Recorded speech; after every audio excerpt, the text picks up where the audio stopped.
সাগর দ্বীপে যে এত সুন্দর জায়গা আছে আমি আগে জানতাম না। এটা শুধু আমাদের 2026-এর সব থেকে বড় পিকনিক নয়, এটা আমাদের লাইফের সব থেকে বড় পিকনিক। আমার দই কাতলার দেরি হচ্ছে। তো নমস্কার বন্ধুরা, কেমন আছেন সবাই? আশা করি সবাই ভালো আছেন, আর আমিও খুব ভালো আছি। আর আজকের ব্লগটা কিন্তু শুরু করছি এখন থেকে। আজকের ব্লগটা পুরো ইন্টারেস্টিং ব্লগ হবে, ভিডিওটা পুরো শেষ পর্যন্ত দেখবে।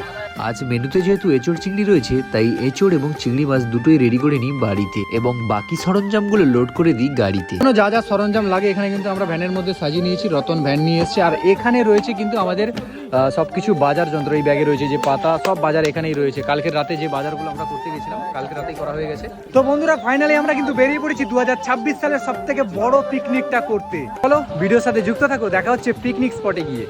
ঘড়িতে তখন বাজে প্রায় 8:30 মতো, আর আমরা রওনা দিই আমাদের আজকের ডেস্টিনেশন বাইর প্লট। বাড়ি থেকে যেহেতু বাইর প্লটের ডিস্টেন্সটা অনেকটাই, তাই আমরা শর্টকাট রাস্তা নেওয়ার চেষ্টা করেছিলাম, কিন্তু শর্টকাট রাস্তা এতটাই খারাপ ছিল যে আমাদের পরিস্থিতি ক্রমাগত খারাপই হয়ে গেছিল। তারপর প্রায় 20 মিনিট মতো অতিবাহিত করে আমরা পৌঁছে যাই বাইর প্লট, আর এখানে এসেই শুরু হয়ে যায় আমাদের আসল যুদ্ধ। কারণ আমরা যে টাইমে এখানে পৌঁছেছিলাম তখন চলছিল জোয়ার, আর জোয়ারের কারণে বেশিরভাগ জায়গাগুলো জলমগ্ন ছিল, তাই আমাদের পিকনিক স্পট খুঁজতে অনেকটা টাইম চলে যায়।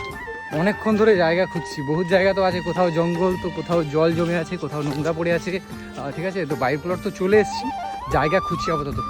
যারা যারা ভিডিওটা এতটা পর্যন্ত দেখে ফেলেছো অবশ্যই একটা লাইক করে দিও। তারপর অনেক খোঁজাখুঁজির পর আমরা সন্ধান পাই একটা ভালো পিকনিক স্পটে। তাই আর বেশি দেরি না করে ভ্যান থেকে সব মালপত্র নামিয়ে এই হুগলি সেতুটাকে পেরিয়ে চলে যাই পিকনিক স্পটের দিকে। সত্যি কথা বলতে অনেক খোঁজাখুঁজির পর এরকম সুন্দর জায়গা একটা পেয়েছি। আর সাগর দ্বীপে যে এত সুন্দর জায়গা আছে আমি আগে জানতাম না।